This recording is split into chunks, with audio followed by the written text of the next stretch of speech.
pour poursuivre ce que je disais tout à l'heure, je pense que ce qu'il est important, c'est que les gouvernements amènent justement cette confiance dans l'identité de la personne avec laquelle on interagit. C'est la raison pour laquelle on a fait cette régulation eIDAS 2 qui permet en fait de fixer des standards technologiques pour bien être sûr que la personne avec qui on interagit est bien la bonne personne. Et donc en Belgique, ce que nous avons fait, et, au niveau européen, c'est ce qui est en train de se mettre en place à travers cette régulation, ce sont en fait des portefeuilles d'identité numérique dans lesquels on va avoir des identités pour chaque citoyen qui sont validées par le gouvernement. Vous savez qu'en Europe, on a des cartes d'identité. Et donc, ces identités-là, elles sont essentielles parce qu'on fait une grande différence entre ce qu'est un profil ou une identité. Un profil, vous pouvez avoir un profil tant que vous voulez. Vous pouvez avoir un profil sur PlayStation, vous pouvez avoir un profil sur Facebook, sur LinkedIn. Ce sont des profils, en fait, qui ne sont pas connectés à votre nature de citoyen. Ce sont des profils, on a tous, je peux vous dire que moi quand je suis sur PlayStation, j'ai pas le même profil que quand je suis sur LinkedIn par exemple. Je vois qu'il y en a qui rigolent dans la salle, je suis pas le seul sans doute. Et donc en l'occurrence, il y a un profil, il y a une identité, si vous voulez, qui est unique. C'est celle qui vous reconnecte à l'État, à la société quelque part, c'est votre identité. C'est votre identité, c'est celle qui fait que si vous commettez un crime, si vous faites un excès de vitesse, eh bien on va vous retrouver. Si vous faites un excès de vitesse, on ne va pas vous envoyer un message sur LinkedIn, ni un message sur Facebook. Vous êtes un citoyen. Si vous êtes attaqué en justice, c'est vous en tant que citoyen qui êtes identité.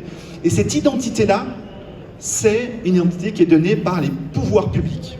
Et c'est la grosse différence qu'on a développée ici en Europe, c'est vraiment se dire que la plupart de nos interactions, de notre vie aujourd'hui, elles se passent dans un univers digital. Eh bien, c'est donner des outils qui existent dans le monde analogique et les transposer dans l'univers digital.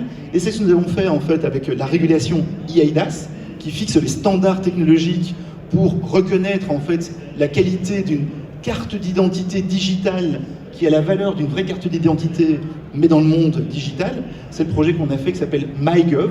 MyGov, c'est un projet dans lequel vous allez retrouver en tant que citoyen belge votre portefeuille avec toutes les données d'interaction avec l'État, mais aussi votre carte d'identité reconnue comme telle, avec la même valeur qu'une carte d'identité papier, c'est quelque chose qui est vraiment essentiel.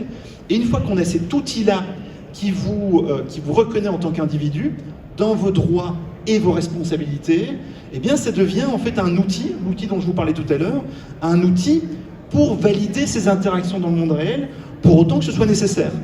J'expliquais tout à l'heure en aparté, on pourrait tout à fait imaginer que demain, cet outil soit utilisé de façon optionnelle pour s'inscrire sur un réseau social, pour dire, ben moi quand je suis sur Facebook, eh bien je veux être reconnu comme qui je suis, c'est-à-dire que j'ai, vous connaissez tous le V bleu de Twitter ou de Facebook pour être un profil reconnu, sauf que c'est Facebook qui dit que vous êtes reconnu, c'est pas l'État qui dit que vous êtes reconnu.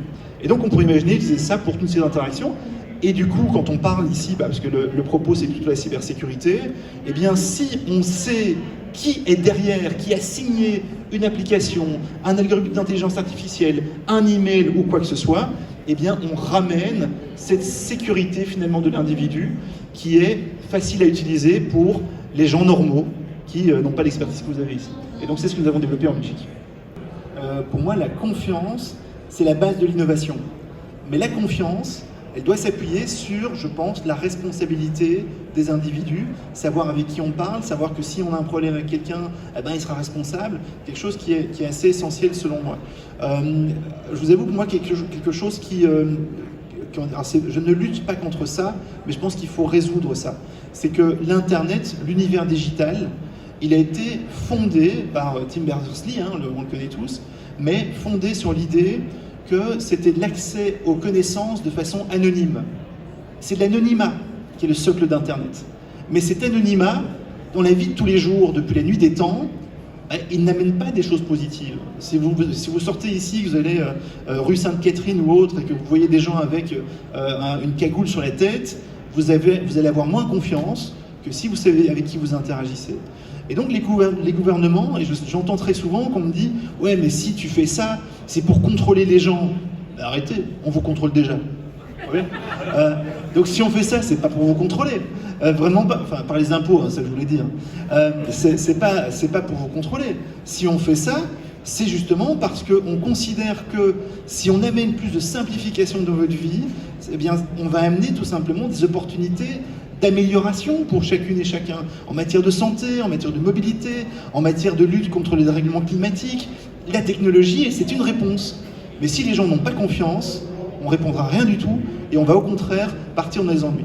Moi, je suis par exemple très préoccupé, et je terminerai par là, par le fait que aujourd'hui, les réseaux sociaux, qui devraient être un espace d'échange, de partage, de construction de nouveaux points de vue, de s'enrichir des autres, les réseaux sociaux sont devenus un espace de polarisation qui amène finalement à ce que la politique soit plutôt de la bagarre qui nuit à la démocratie plutôt qu'alimenter la démocratie.